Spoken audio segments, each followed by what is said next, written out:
एक दिन की बात है कि किसी जंगल में अचानक से 4 लकड़बग्घे आ जाते हैं और सामने आने वाले हर जानवर पर हमला करके उसे बेरहमी से नोच खाते हैं।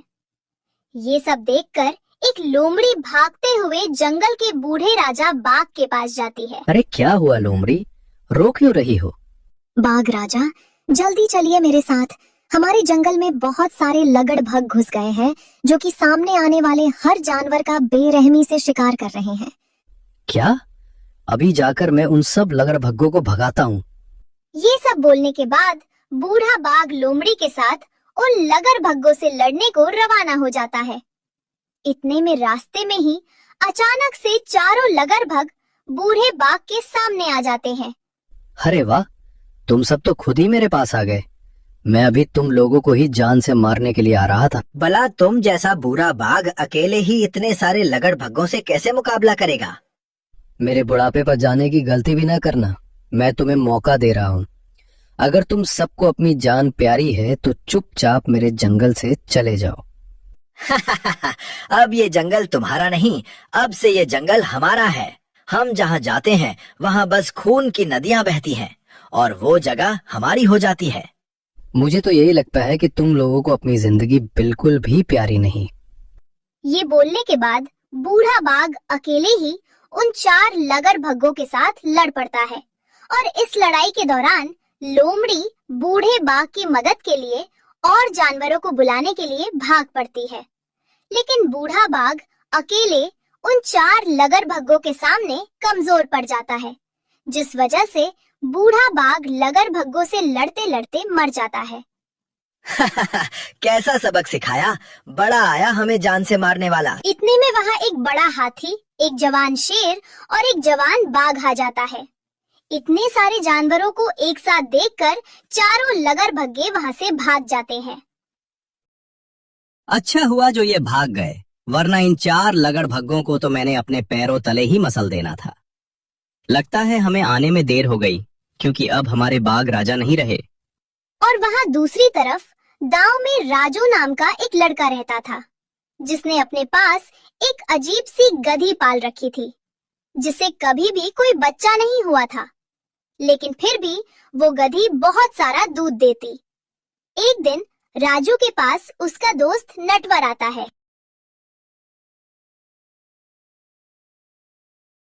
अरे राजू भाई, कैसे हो? मैं ठीक नटवर भाई, तुम कैसे हो?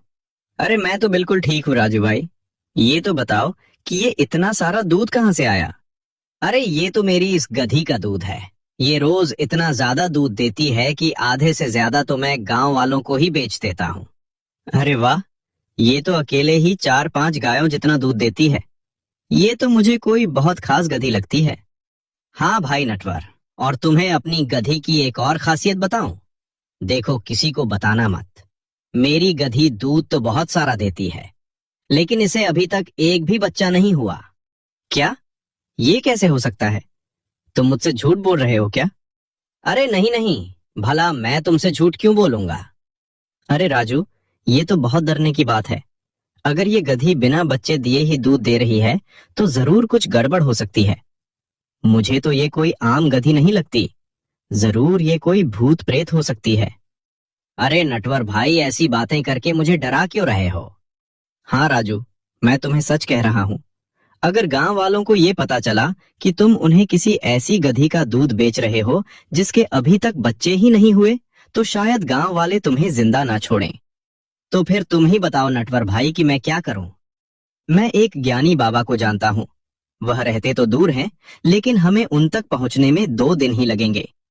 लेकिन अगर हम उनके पास पहुंच गए तो वह हमें बता सकते हैं कि ये कोई गधी है या भूत। अगर ऐसा है तो हम कल ही उनसे मिलने को निकलते हैं। ये सब बोलने के बाद अगले ही दिन राजू और नटवर अपनी गधी को लेकर उस ज्ञानी बाबा की तरफ रवाना हो जाते हैं और वहाँ जंगल में बूढ़े बाघ के मरने के बाद सब जानवर जंगल के एक बूढ़े बंदर के पास जाते हैं, जिसे कि सब जानवर गुरु कहते थे।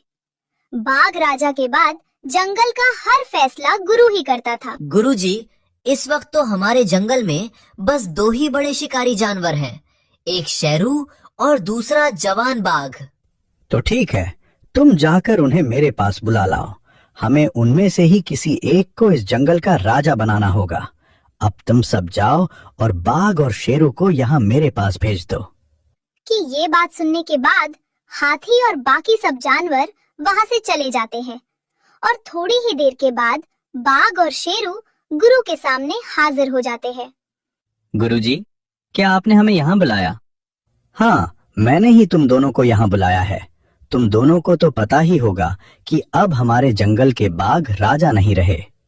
हाँ गुरुजी, अगर हम वक्त पर पहुंच जाते तो शायद आज वो हमारे बीच होते। काश कि ऐसा ही होता, लेकिन अब हम उन्हें नहीं ला सकते। इसीलिए अब हमें उनकी जगह किसी और को इस जंगल का राजा घोषित करना होगा, जो कि इस जंगल के बाकी जानवरों की हिफाजत कर सके। इसीलिए मैंने तुम दोनों को यहाँ बुलाया है। क्यों ना तुम दोनों बाघ राजा के बाद इस जंगल के बड़े शिकारी जानवर हो। इसीलिए तुम दोनों में से ही किसी एक को इस जंगल का राजा बनना होगा। गुरुजी, मैं इस जंगल का राजा बनने के लिए बिल्कुल तैयार हूँ। गुरुजी, मैं भी इस जंगल का राजा बनने को तैयार हूँ। ठीक है, तुम दोनों में से कौन जंगल का अगला राजा बनेगा, इस बात का फैसला सिर्फ मैं करूंगा। मुझे माफ कीजिएगा गुरुजी, जैसा आप कहेंगे बिल्कुल वैसा ही होगा। ठीक है, तुम में से जंगल का राजा सिर्फ वही बनेगा जिसकी पहले शादी होगी। क्या गुरुजी? ये तो नामुमकिन है, क्योंकि इस जंगल में मेरे अलावा और कोई भी शेर नहीं जिससे मैं शादी कर सकूं। और हाँ गुरुजी, मैं भी इस जंगल में आखिरी इकलौता बाघ हूँ, तो भला मैं शादी कैसे करूं? यह तो अब तुम्हारा मसला है। बस जिसकी शादी पहले होगी मैं उसे ही इस जंगल का राजा घोषित करूंगा। अब तुम दोनों यहाँ से जा सकते हो और शादी करने के बाद ही मेरे सामने आना।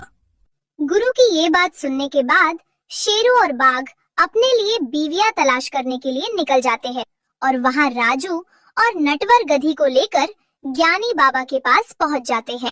क्या आप ही वो मशहूर ज्ञानी बाबा हो? हाँ बोलो बच्चों, तुम्हें मुझसे क्या काम है?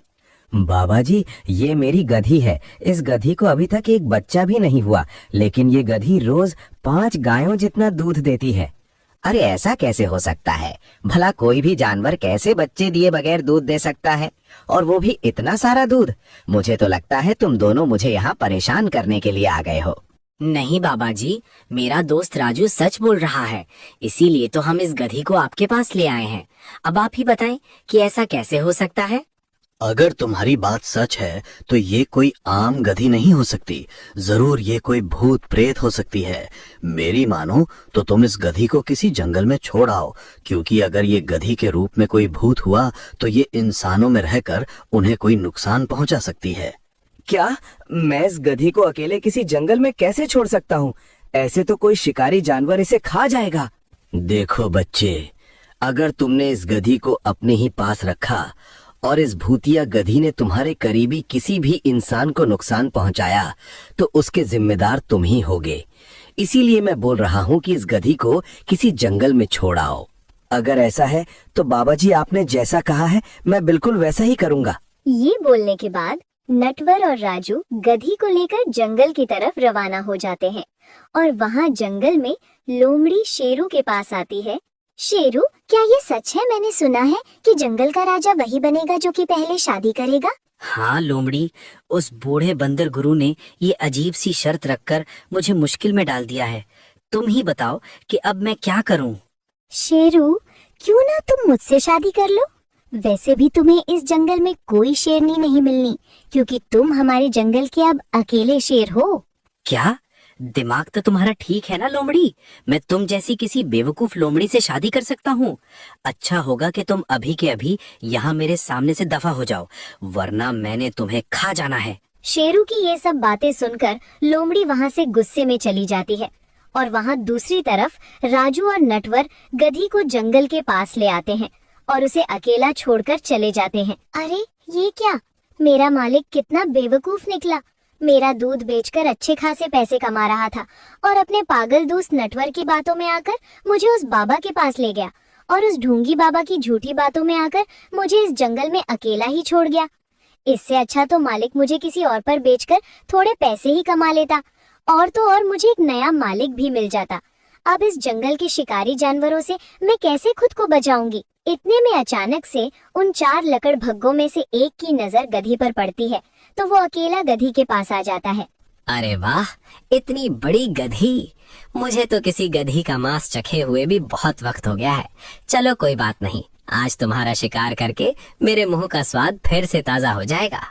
ये बोलकर जैसे ही लगड़बग्गा गधी की तरफ बढ़ता है तो इतने में अचानक से शेर आकर लगड़बग्गे पर हमला कर देता है और बहुत देर तक लड़ने के बाद शेर आखिरकार उस लगड़बग्गे को जान से मार देता है। तुम ठीक तो हो? इसने तुम्हें कोई नुकसान तो नहीं पहुंचाया? नहीं, इसने तो मुझे कोई नुकसान नहीं पहुंचाया, लेकिन मुझे लगता है कि अब तुम मुझे जरूर कोई नुकसान पहुंचाओगे, क्योंकि तुम भी तो एक शिकारी जानवर हो। अरे नहीं नहीं, मैं तुम्हें नहीं खाने वाला। वैसे ये बताओ कि तुम अकेली इस जंगल में क्या कर रही हो? कहीं तुम रास्ता भटक कर तो इस जंगल में नहीं आ गई? नहीं, मैं कोई रास्ता नहीं भटकी, बस मेरा बेवकूफ मालिक खुद ही मुझे यहाँ छोड़ गया है और अब मैं बेघर हो चुकी हूँ। ओह, ये तो बहुत बुरा हुआ।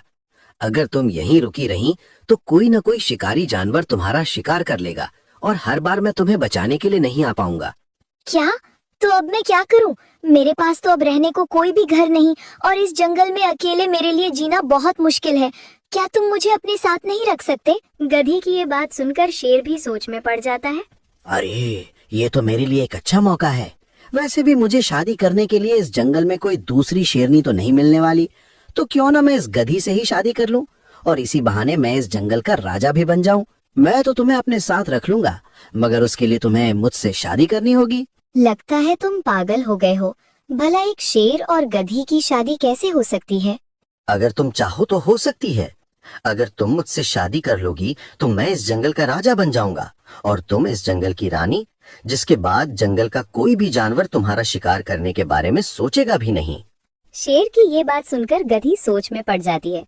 वैसे भी मेरे पास अब रहने की कोई जगह नहीं और अगर अकेली रही तो आज नहीं तो कल मैंने किसी जानवर का शिकार हो जाना है और अगर मैंने इस शेर से शादी कर ली तो मैं इस जंगल की रानी बन जाऊंगी और ये शेर भी मेरी हिफाजत करेगा। और वैसे भी अभी भी इसी शेर ने ही मेरी जान बचाई है, तो क्यों ना मैं इसी से शादी कर लूं? अगर ऐसा है तो ठीक है, मैं तुमसे शादी करने को तैयार हूँ। शेर की ये बात सुनकर गधी बहुत खुश हो जाता है और गधी को लेकर गुरु के पास पहुंच जाता है। बताओ शेर, यहाँ कैसे आना हुआ? और तो और ये गधी हमारे जंगल में क्या कर रही है? गुरुजी, इस गधी को इसका मालिक हमारे जंगल में अकेला छोड़कर चला गया था, जिसके बाद उन 4 लगड़भग्गों में से एक की नजर इस पर पड़ी और वो इसका शिकार करना चाहता था। लेकिन जैसे ही वो इस पर हमला करने को आगे बढ़ा तो इतने में मैं भी वहां आ पहुंचा और मैंने उस लगड़भग को जान से मार दिया। अरे वाह शेर, तुमने इस गधी की जान बचाकर बहुत अच्छा किया। और तो और उन 4 लगड़भग्गों में से एक को मारकर तुमने एक बहुत बड़ा बहादुरी का काम किया है। लेकिन फिर भी तुम्हें जंगल का राजा बनने के लिए शादी तो करनी ही होगी। हाँ गुरुजी, इसीलिए मैं इस गधी को अपने साथ आपके पास लाया हूँ। क्या मतलब? आखिर तुम कहना क्या चाहते हो? गुरुजी, मैं और ये गधी हम दोनों शादी करना चाहते हैं। क्या सच में? अगर ऐसा ही है तो इस सब में इस गधी की भी मर्जी होनी चाहिए। गुरुजी, अगर एक गधी और शेर की शादी होना मुमकिन है तो मैं इनसे शादी करने को तैयार हूँ। हाँ बच्चे, इस दुनिया में सब कुछ मुमकिन है। अगर तुम दोनों एक दूसरे से शादी करने को तैयार हो तो ऐसा करो शेर, तुम जाकर सभी जानवरों को इकट्ठा करो और फिर मैं तुम दोनों की शादी करवा दूंगा और तुम्हें इस जंगल का राजा घोषित कर दूंगा। गुरु की ये बात सुनने के बाद शेर जाकर जंगल के सारे जानवरों को इकट्ठा करता है, जिसके बाद गुरु सब जानवरों के सामने बोलता है कि आज के बाद मैं गधी और शेर को एक दूसरे का पति पत्नी घोषित करता हूँ। और तो और आज के बाद शेर ही इस जंगल का राजा कहलाएगा और गधी इस जंगल की रानी कहलाएगी। यहाँ शेर की गधी से शादी हो जाती है और शेर जंगल का राजा बन जाता है और वहाँ बाकी 3 लकड़बग्गे अपने मरे हुए भाई को देखकर बदले की आग में जल रहे होते हैं। पता नहीं किसने हमारे इस प्यारे मासूम भाई की ये हालत की। जिसने भी हमारे भाई को इतनी बेदर्दी से मारा है, हम उसे छोड़ेंगे नहीं और तो और हम उसे तड़पा तड़पा कर मारेंगे। हाँ, हम उससे अपने भाई की मौत का बदला जरूर लेंगे। सुनो शेर, तुम तो धोखे से इस जंगल के राजा बन गए, लेकिन याद रखो, मैं तुम्हें ज्यादा वक्त तक यहाँ का राजा नहीं रहने दूंगा। तुम कैसे धोखे की बात कर रहे हो? जंगल का राजा बनने के लिए शादी करना शर्त थी और मैंने इस गधी से शादी कर ली और अब मैं इस जंगल का राजा हूँ। एक शेर और एक गधी आखिर कैसे शादी कर सकते हैं? मेरे पास भी लोमड़ी शादी के लिए आई थी, लेकिन मैंने उसे बेइज्जत करके वहां से भगा दिया, क्योंकि किसी लोमड़ी से शादी करना मेरी शान के खिलाफ है। तुम बेवकूफ थे। तुम्हें लोमड़ी से बेइज्जती करने के बजाय उससे शादी कर लेनी चाहिए थी। अगर तुम उससे शादी कर लेते तो आज तुम इस जंगल के राजा होते। वो सब तो तुम रहने ही दो शेर। अब तुम्हें जंगल के साथ साथ अपनी बीवी का भी ख्याल रखना होगा, क्योंकि हमारा जंगल शिकारी जानवरों से भरा पड़ा है। भाग, मेरी बात गौर से सुनो। मेरी बीवी एक गधी होने के साथ साथ इस जंगल की रानी भी है, और अगर किसी भी जानवर ने मेरी रानी को परेशान करने की कोशिश भी की तो मैं उसके 100 टुकड़े कर दूंगा, फिर चाहे वो तुम ही क्यों ना हो। अब चले जाओ यहाँ से, ये मेरा हुक्म है। शेर की ये बात सुनने के बाद बाघ वहाँ से चला जाता है और वहाँ दूसरी तरफ तीनों लकड़बग्घे लोमड़ी को पकड़ लेते हैं। लोमड़ी, अगर तुम्हें अपनी जान प्यारी है तो सच सच बताओ कि हमारे भाई को इतनी बेरहमी से किसने मारा है? मुझे जाने दो, मुझे इस बारे में कुछ भी नहीं पता। लगता है तुम्हें अपनी जान प्यारी नहीं। ये आखिरी मौका है, हमें सच सच बताओ कि हमारे भाई को किसने मारा है।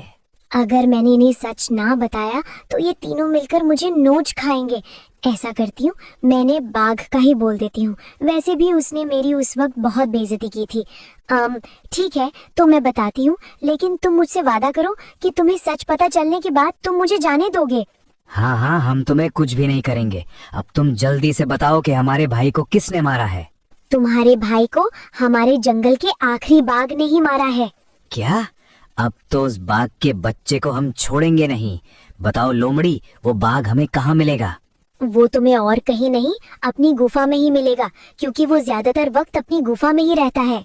चलो भाइयों, हमें उस बाघ से अपने भाई की मौत का बदला लेना है। ये बोलकर तीनों लगड़बग्घे बाघ की गुफा की तरफ रवाना हो जाते हैं और थोड़ी ही देर में बाघ के पास जा पहुंचते हैं।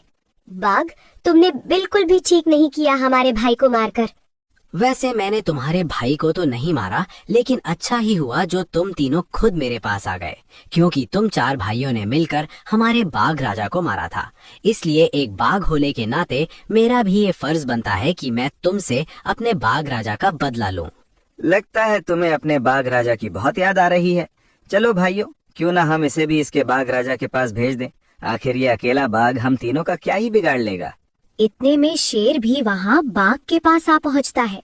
किसने कहा कि ये अकेला है? और तो और तुम्हारे भाई को बाघ ने नहीं बल्कि मैंने मारा है, और अब मैं ही इस जंगल का राजा हूँ। इसीलिए मेरे जंगल के किसी भी जानवर को नुकसान पहुँचाने से पहले तुम लोगों को मुझसे मुकाबला करना होगा। शेर की ये सब बातें सुनने के बाद तीनों लगड़बग्घे शेर पर हमला कर देते हैं और शेर की मदद के लिए लड़ाई में बाघ भी कूद जाता है।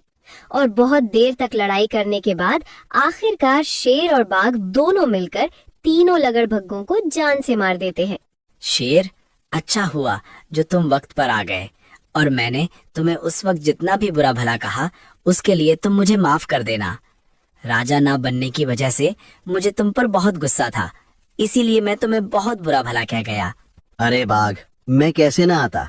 आखिर मैं इस जंगल का राजा हूँ, तो मेरा ये फर्ज बनता है कि मैं जंगल के सभी जानवरों की हिफाजत करूं। और माफी तुम्हें मुझसे नहीं बल्कि लोमड़ी से मांगनी चाहिए, क्योंकि तुमने उसकी इतनी बेइज्जती की, लेकिन उसके बावजूद लोमड़ी ने आकर मुझे लगड़भग्गों के बारे में बताया।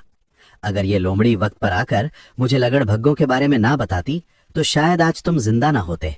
लोमड़ी, तुम भी मुझे माफ कर दो, मुझे उस वक्त तुम्हारी बेइज्जती नहीं करनी चाहिए थी। हमारी कहानी को पूरा देखने के लिए धन्यवाद। हर स्टोरी के पीछे हमारी मेहनत और क्रिएटिविटी है। ये वीडियो स्टोरी स्टूडियो इंडिया द्वारा बनाया गया है, इसे कॉपी करना मना है। और जाते जाते हमारे फेसबुक पेज को फॉलो जरूर करें।